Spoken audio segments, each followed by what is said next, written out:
Hi everyone, I'm Reina, and this is my presentation on the manuscript titled Insect Herbivory Reshapes a Native Leaf Microbiome. So the most obvious importance of research in this domain is probably in food production. Our global population is projected to reach 9.7 billion people by the year 2050. This, coupled with rising challenges to consistent food production, such as the effects of climate change, flooding, droughts, and invasive pests, this underscores the need for more evidence-based approaches to food production that ensures long-term sustainability. A very striking example of this is the decline in citrus production here in Florida, which has fallen from nearly 300 million boxes in the 2003 to 2004 season to fewer than 20 million boxes in the 2022 to 2023 season. That means we are now producing less than 10% in comparison to 20 years ago. Secondly, sustainable food production is also important because the process of growing, transporting, and consuming food accounts for a very large proportion of the human impact on our climate and biosphere. There are also some ethical considerations. The impacts of food production are frequently felt in places very far from where the food is actually consumed. For example, the burden of growing coffee are placed overwhelmingly on farmers in the global south, while the economic benefits as well as the enjoyment of coffee typically occurs in the global north. Another example is the consequences of pest control are more likely to be felt in rural communities here in the US than their urban counterparts. In other words, in thinking about sustainable growing practices, we should also think about how can we better distribute the cost and benefits. Lastly, apart from food production, I think most of us are interested to some degree in the preservation of our natural habitat so that we can continue to enjoy the outdoors for many, many more generations to come. Now for the bluff. The main study question is quite simple. How does insect herbivory impact plant host microbiome, and what are the implications on plant fitness? This is a broad, overarching question, but I think the researchers do an excellent job of addressing smaller, more focused questions in a very systematic and step-by-step manner that ultimately leads to a very well-supported conclusion. So what do we already know? Co-infections are fairly well studied. We know that co-infections are more than just the sum of their individual effects. Their impacts can be measured both spatially and temporally. A very well-known example is HIV co-infection, where its presence combined with another pathogen significantly reduces host survival. On a temporal scale, we've seen past studies suggesting that previous infections can have cumulative effects on future infections, even when these infections are separated by time. Secondly, while both herbivory and microbial infections are known to negatively impact plant fitness, these two areas are studied independently of each other. Following a similar logic to the co-infections, could their combined effects be greater than the sum of their parts? The researchers are wanting to address this question. This study does so by examining how insect herbivory influences the abundance and diversity of leaf colonizing bacterial taxa by exploring the interactions between herbivory, bacterial infection, and plant fitness. Now for the methodology, for this study, the sample collection occurred over the course of 2 years.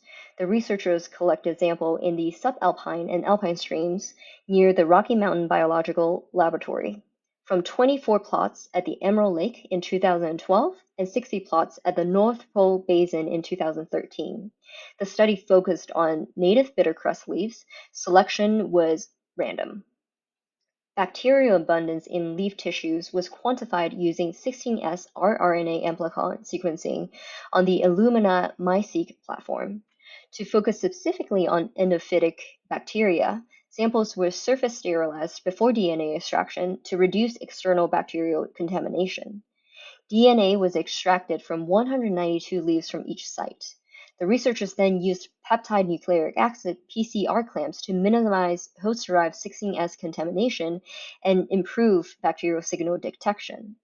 Sequencing reads were processed using Data2 for error correction, trimming, filtering, and merging, retaining approximately 90% of the roughly 4 million raw reads. amplicon sequencing variants were identified, and host-derived 16S reads were manually curated for comparison with bacterial-derived reads. And moving on to statistical analysis, the methodology is incredibly convoluted, so I'm going to try to move through it pretty quickly. So while the 16S sequencing provides relative bacterial abundances, the researchers developed a statistical calibration method to estimate absolute bacterial loads, allowing for a more accurate quantification of bacterial presence within the plant tissues. The estimated MER is indicated by the lowercase Greek symbol gamma. For their analysis, the researchers used a two-stage Bayesian regression modeling approach.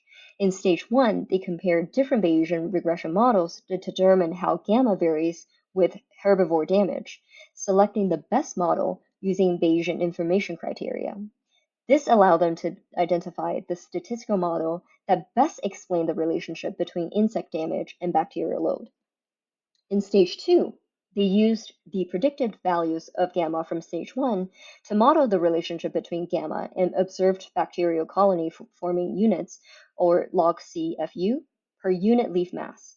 By linking their gamma estimates to actual bacterial counts, which is a standard microbiological measure, this made their results more interpretable and biologically meaningful. So we previously talked about the main research question. Now we're going to examine the more focused research question. First, the researchers wanted to compare bacterial abundance, ecological diversity indicated by the Shannon evenness, and community similarity indicated by the Shannon-Jensen divergence between insect damaged and undamaged leaves. To improve accuracy, they generated 200 posterior predicted log CFU values per sample. Next, they tested how inducible plant defenses affected bacterial growth by infecting leaves with 6 Pseudomonas strains and triggered plant defenses using jasmonic acid, which simulates a plant's response to herbivory. After 2 days, they measured the bacterial abundance using statistical models to analyze how plant defenses influence bacterial composition and diversity. Lastly, they examined how herbivory correlated with bacterial infection intensity in the field by focusing on Pseudomonas 3, which is a very dominant bacterial species within this context. They estimated bacterial levels on individual leaves, then summed these values across different plant patches, and then analyzed whether patches with more insect damage had higher bacterial abundance. By measuring co-aggregation, they were able to determine how much of the total Pseudomonas 3 population was concentrated in areas with varying levels of herbivore damage. This helped to assess whether insect damage and bacterial infections were linked on a broader scale. I think by organizing the write-up for this study in this way, you can see how each subsequent analysis is based on the foundation laid down in the previous analysis, and I thought that was pretty cool. So now on to the results. Figure 1a is a heat map illustrating the median predicted bacterial abundance in log base 10 CFU across 14 prevalent bacterial families. To the left of the family, we see the corresponding phylum groupings, and this will have some implications later on. The two study sites, Emerald Lake and North Pole Basin, are labeled accordingly on the right side, representing the locations where the samples were randomly collected. Within each site, herbivory impacted samples are displayed on the right, that's the plus sign, and non-impacted samples are on the left, indicated by the minus sign. The color scale represents bacterial abundance, with yellow indicating higher bacterial loads. So this study overall suggests that herbivory is generally associated with increased bacterial abundance in comparison to non-herbivory samples. Now moving on to figure 1b, this panel features a modified box plot comparing bacterial growth at the two study sites, with Emerald Lake on the left and once again North Pole Basin on the right. The x-axis represents the median posterior predicted difference in bacterial doubling, which is just a very fancy way of saying bacterial cell division.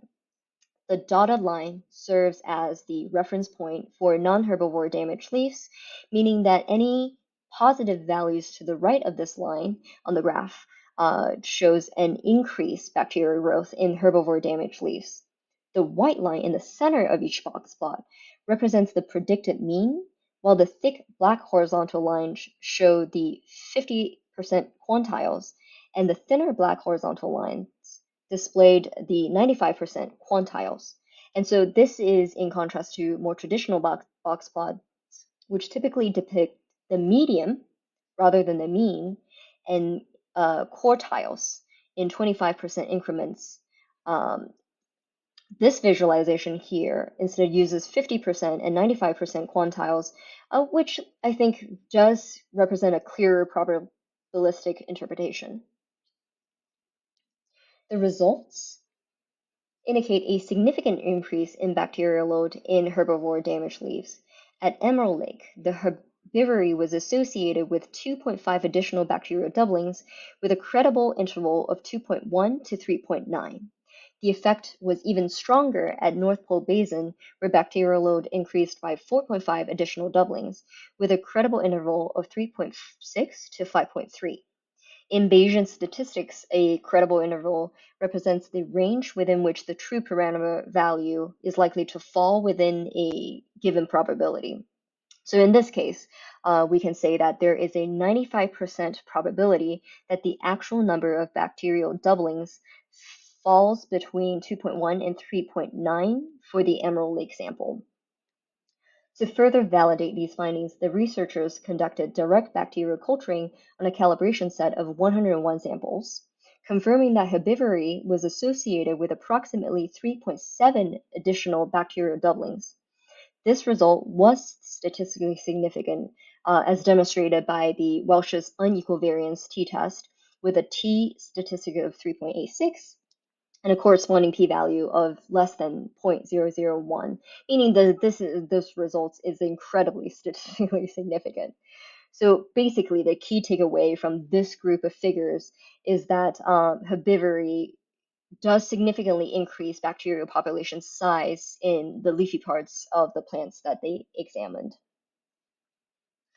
Moving on to figure 2. Now, the first part, top part A, consists of scatter plots, one for each site, comparing the median frequency of bacterial families in undamaged, that's DMG negative on the x-axis, versus damaged DMG positive, that's on the y-axis, leaves. A key observation here is that Pseudomonas dicea dominates in damaged leaves. However, the authors do point out that this might just be because Pseudomonas dicea was already highly concentrated in undamaged leaves, making its increase not all that surprising. In contrast, most other bacterial families, including Sphingomonas dicea, show a decrease in relative abundance after herbivory, as indicated by their positioning. As you see the diagonal line in the scatter plots below that line. Now moving on to figure 2b, the x-axis remains the same as before in figure 1, while now the y-axis now represents the mean community level evenness. This metric is clearly reduced in the damaged leaves, indicating that a few bacterial taxa have now become very dominant. Again, Pseudomonas dicea shows the largest increase in response to herbivory, further reinforcing its outsized role in this interaction. One figure to the right, we see the delta sign now showing that we are now looking at the change in evenness, where the dotted line serves as the reference point. The data confirms that evenness decreases at both sites, meaning that within host bacterial diversity is reduced by herbivory. Finally, looking at figure 2c, this is a box plot summarizing the posterior predictive frequency from figure 2a. The y-axis begins at 0 and increases, indicating that the beta diversity, which is the compositional distinctiveness between individual plant microbiomes, increases following herbivory. This suggests that while within host diversity declines, the bacterial communities across different plants become more compositionally distinct. So now that we're familiar with the figures, we can move a little bit faster. Here we examine the effects of inducible plant defense on phytopathogens. In this part of the study, conducted with samples from Emerald Lake alone, plant defenses were triggered by injecting the hormone jasmonic acid, which mimics herbivory. Plant defense, in figure 3a, we see that the results show that 5 out of the 12 Pseudomonas strains showed significant growth changes, with 2 P. syringae isolates, that's 20A as well as 02A, experiencing the largest increase in growth, ranging from 2.5 to 5 extra doublings. This experiment confirmed that plant defense mechanism can lead to the amplification of specific bacterial taxa, closely monitoring patterns observed in the field from previous studies. Panel 3b represents the posterior difference in the number of bacterial doublings, with the central line again representing the mock-treated leaves as a reference or control group, highlighting the 2 P. syringae variants again. Moving to the bottom left, figure 3C and D both show a reduction in evenness, which aligns with the results from 3A and B, where P. syringae increased in relative abundance, while other groups like P. fluorescens decreased. Finally, figure 3E demonstrates that the difference between individual plants is more pronounced after JA treatment. So, the researchers now are focusing on Pseudomonas 3, which is a known phytopathogen, to explore its role in the interaction with plant herbivory. Figure 4 presents a new plot. This is a marginal density plot, which highlights a very strong association between Pseudomonas 3 bacterial load and the degree of damage across plant patches. Note that this analysis used only samples taken from the North Pole Basin site. The researchers stated that the most damaged patches showed a 50-fold increase in bacterial load compared to the least damaged patches, with over half of the Pseudomonas 3 population concentrated in just a fifth of the plant patches, emphasizing the localized amplification of the bacteria in response to herbivory. Again, this is just additional evidence to suggest it is definitely herbivory itself that's causing the bacterial amplification. Now, figure 4b is a scatter plot of the outcome that we're probably most interested in. It shows the fruit set per patch on the y-axis, which is a measure of plant fitness, against mined leaf per patch, which is an indicator for co-infection intensity. After adjusting for average plant height, the scatter plot reveals an inverse relationship between co-infection intensity and host fitness. The authors quantified this by stating that the most damaged patches were estimated to produce about half as many fruits as patches with no damage. So we've pretty much arrived at the end of this research journey. We return to the central research question: how does insect herbivory impact plant microbiome and, by extension, plant fitness? Well, to answer this, we address several smaller questions throughout the study. One, herbivory is associated with an increase in bacterial load. Two, herbivory changes the composition of the host microbiome, with some bacterial groups increasing in relative abundance while others decrease. Among those that increase, some are known phytopathogens. We then find out that plant defense mechanisms themselves contribute to the increase in bacterial load. Lastly, co-infection intensity, driven by herbivory and phytopathogens, is inversely related to plant fitness. The broader implications of these findings suggest that the effects of herbivory and phytopathogen co-infections are likely greater than the sum of their individual impacts, potentially acting as a one-two punch that leads to a significant reduction in host fitness. However, it is really important for us to remember that this study looked at a single plant host in a very narrow geological location and only in the leafy parts of the plants. So our future directions will need to include replication of the study results, generalizing to other plant parts, generalizing to other plant hosts, as well as looking at any kind of potential interventions. I think despite these uncertainties, the study does provide a lot of hope by systematically breaking down the relationship at each layer, revealing multiple potential entry points for intervention. This opens the door to different solutions that could help mitigate the negative effects of herbivory and microbial co-infection. So here are some questions to help facilitate our discussion. I think the first two just ask you to kind of put in your own words your understanding of the study results. And then based on what we've learned this week in Module 6, how do you think herbivory may impact other parts of the plant, knowing that, the plant is kind of a filter from the soil? And then would different insect herbivory mechanisms, such as chewing versus sucking, is something I learned during this research, differently impact the host microbiome? Or is it just the physical impact? And lastly, what are some plant defense mechanisms that mediate the negative impacts of insect herbivory? Because in this study, it kind of feels like, oh, the native plant mechanism makes it worse off, but that cannot be true within the overall context of plant fitness. Now, lastly, these are my references. And thank you for listening to my presentation.